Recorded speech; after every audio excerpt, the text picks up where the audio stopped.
that this war is not going to be solved on the battlefield. At the end of the day, people are going to return to some kind of negotiating table. The needle is moving more towards the reality of a negotiation. Foreign Minister Jaishankar, I want to ask you and ask all of you in a moment, the major war roiling Europe. So you get a lot of cheap oil still from Russia, I believe. Cheap I energy. get oil, yes. Huh? I get oil, yes. Yeah, It's right. not necessarily cheap. But it's Russian. If you have a better deal, I'm willing to look at it. But it's Russian, and it's a good deal for you, despite sanctions and all the rest of it. It has been said that Russia, China, North Korea, Iran, etc., are sort of forming or have formed an axis of anti-Americanism, anti-Westernism.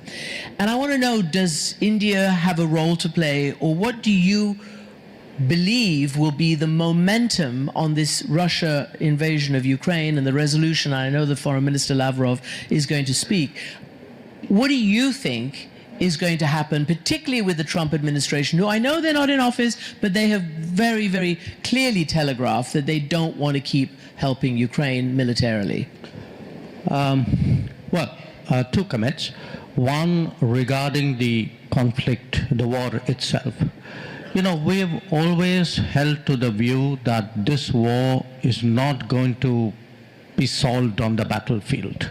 That at the end of the day, people are going to return to some kind of negotiating table, the sooner the better.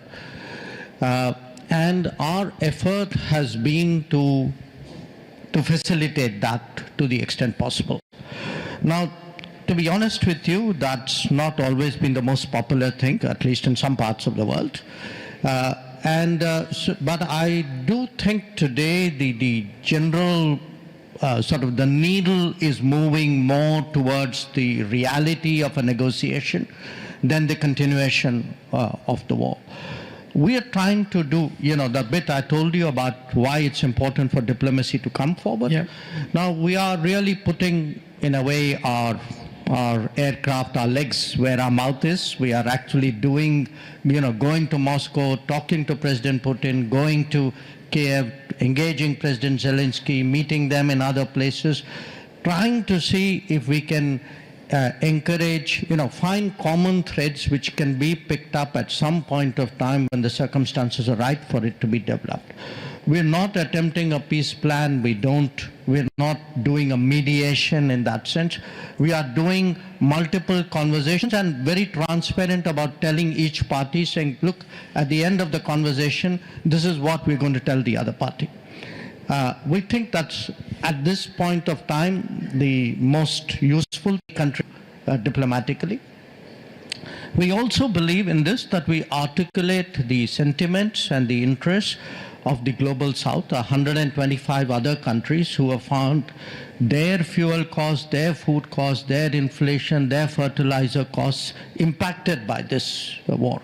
So there is a constituency out there which says, please do this, please, you know, carry on with this. And quite honestly, in the last few weeks and months, I've even seen this sentiment expressed by European leaders, major European leaders, who are actually telling us, please keep engaging Russia and engaging Ukraine. We welcome that. So we do think that things are moving somewhere in that direction.